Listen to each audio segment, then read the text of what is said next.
Welcome everybody to the Movie Phantom's Horror Review. I'm your host, the Movie Phantom, and I want to thank everybody who tuned in last week. Really appreciate your support, and keep tuning in, by all means, and tell your friends. And one more thing I want to kind of, throw out there. I don't know if you guys could tell from last week's show or not, but man, we had so many technical difficulties on that first episode. I mean, it was ridiculous. So I want to take this, time right now to go ahead and just thank my brother once again. Lynch, if you're out there listening, much love, man. I appreciate it. You soldiered on with me, and it means a lot. So thank you. Thank you again. So, before I get started in, introducing our movies for tonight, I just want you guys to know once again that I'm going to be reviewing all types of movies. I mean, not just your mainstream, horror movies that you guys know, and love, but I'm going to be hitting like the classics, obscure movies. Even, I'll hit some silent movies along the way, because I just love horror movies. I mean, independent, of all kinds of subgenres. I mean, zombies, vampires, slasher, whatever. I'll hit them all. And I'll also be hitting some foreign films as well. So, with that being said, tonight we have two haunted house stories for you. The first is Ju-On, The Grudge. And on the other side of the spectrum, we got Poltergeist. So, stick around. We'll be reviewing those two great movies tonight. And, last week I asked the question, it was the question of the week, what is the scariest movie that you have ever seen? And I got a resounding one response. And thank you for that one response. I do appreciate it. It came from Get Up and Kill, and that's the dude's name on YouTube. And he said it was Pumpkinhead 2 was the scariest movie he's ever seen. And he even challenged me. He goes, if you got the grapes, review it. And I'll be honest, now this may make me sound like a horror poser, but I have not seen any of the Pumpkinheads. I've seen bits of one of them a long time ago. I mean, I was young when I saw it. I don't remember hardly anything of it.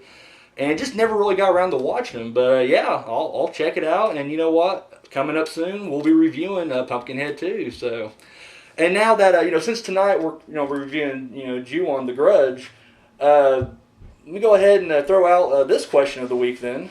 What is your favorite foreign horror movie?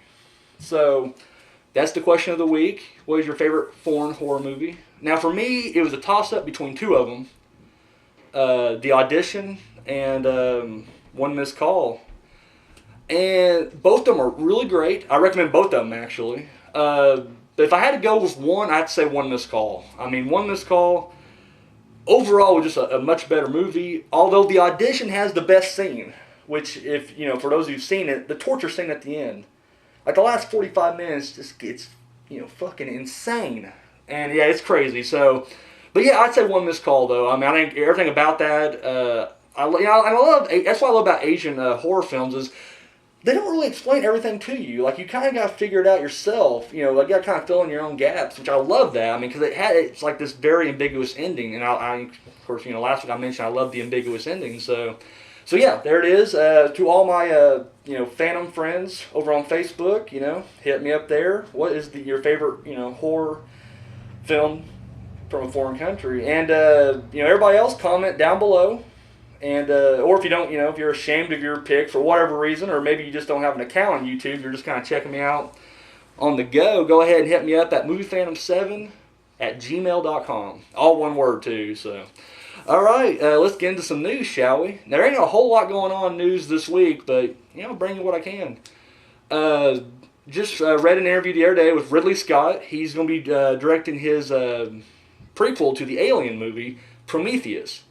And he said there's really only two connections between Prometheus and Alien. And for those of you who are expecting to see, face huggers and aliens and all that shit, you ain't going to get none of that. At least he didn't say. I mean, maybe he'll sneak it in there at the end or something. But he said really the only two connections that it has is, for you fans of the Alien, franchise, in the very beginning of the first Alien movie, they go to the, planet with the stress beacon or whatever, and there they found a ship. Well, that ship, if you've seen the trailer for Prometheus, is in, Prometheus.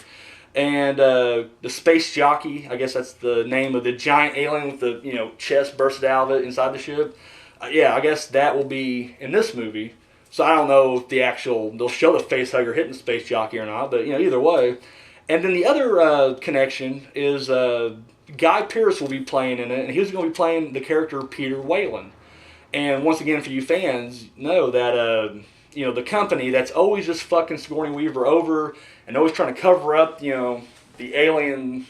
Like, why are they covering it up? That's what I want to know. Like, what's the thing? Like, it's a military application. Like, they're just like, we'll just drop aliens off over there and then we'll just bring them back. No problem. Really? They got the technology to, all these spaceships. They just can't make one giant nuke bomb and drop it on people instead of just sending aliens out. I don't know.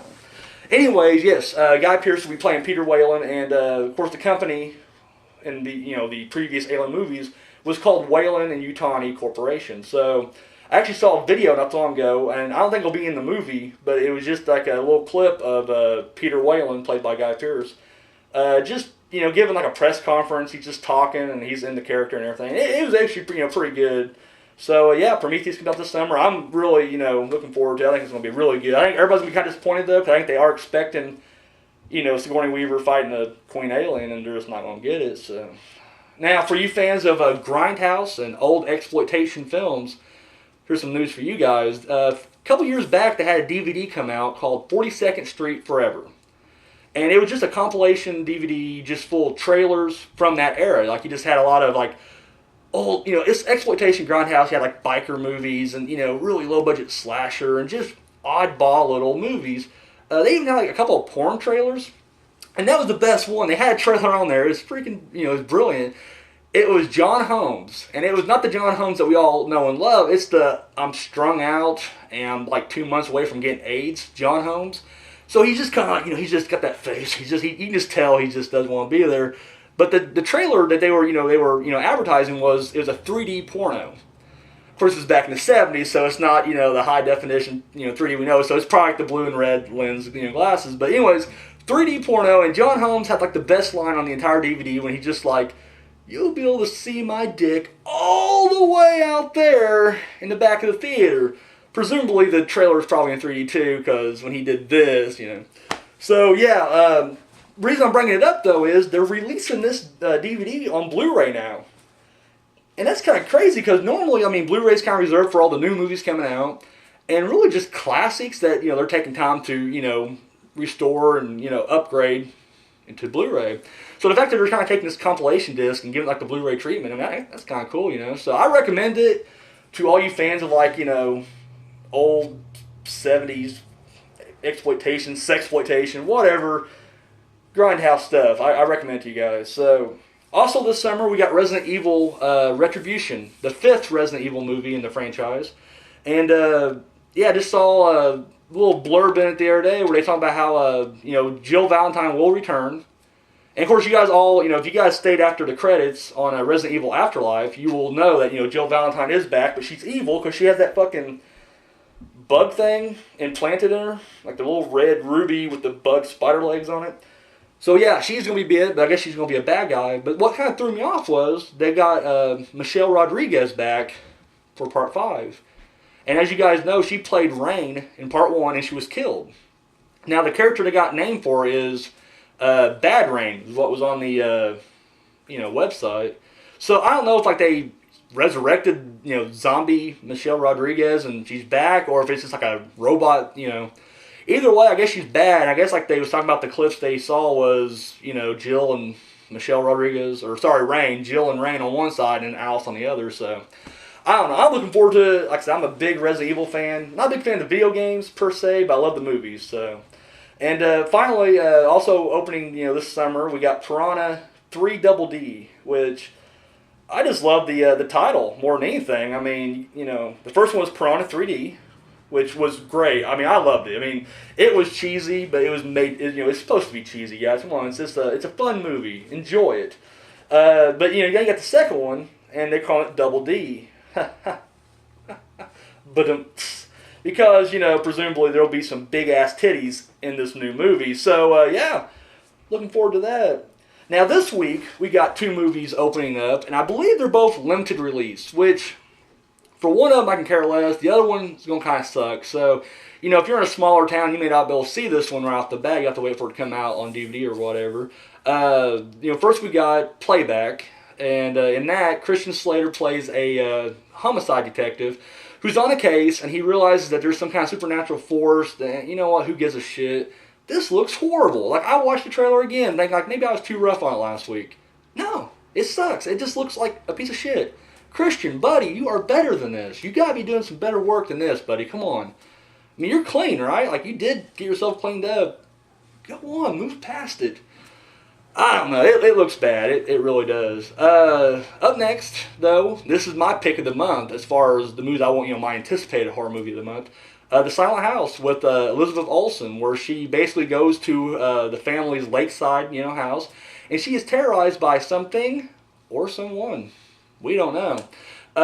That's the one I told you about that is like 88 minutes long, and it's all shot in one take. So we're experiencing the terror in real time. And once again, I'm looking forward to this one.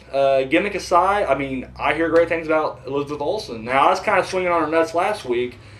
I really don't know how good of an actress she is. I'm just telling you what I heard, from the critics. But I mean, once again, I'm down. I'm ready to see this one. So now, real quick, before we get into the reviews, I want to throw a couple shout-outs out there. We had, on my Facebook, I have, Trent Ramsey's Facebook, that is. I post all these, shows on there, and, and everybody's been liking them. So, people who have been watching, thank you. I appreciate the support and everything. And a couple shout-outs from the Facebook, or my friends, the Phantom friends, if you will. Eugene Johnson and Derek Hedrick. They posted, good things about the show. They liked it, and, I appreciate it, guys. Thank you.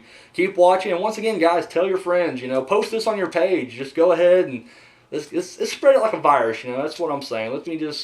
Let me work like AIDS. Just quick and scary, and then wipe everybody out. Throw it out there.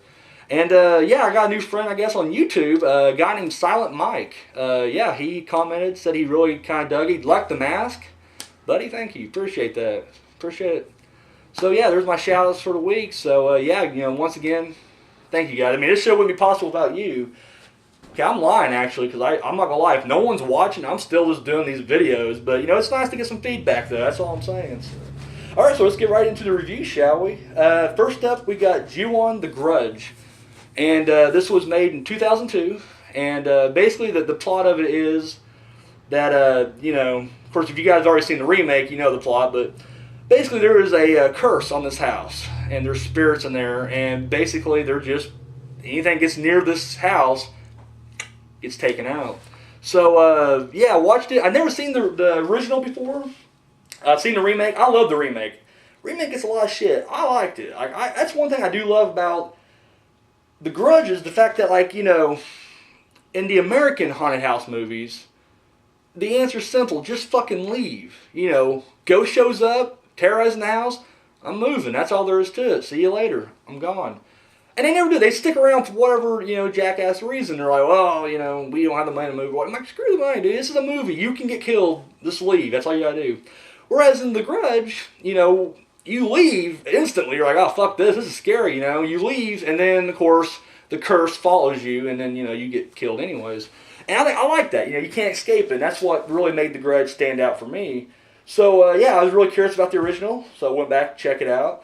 And it's not bad. It's, now, once again, the main thing here with this one is, it is kind of a lot like the first one, starting off. If you watch it for the first time, you haven't seen the remake, it may be a little confusing because, once again, they don't explain a lot of stuff. I think the remake explains a lot more than the original, but they, it just kind of goes in there and it's really, really out of sequence. The remake was kind of out of sequence and everything. This one is just like a fucking puzzle, just, completely thrown around, mixed up and everything else. So, I think the one complaint I just had one complaint.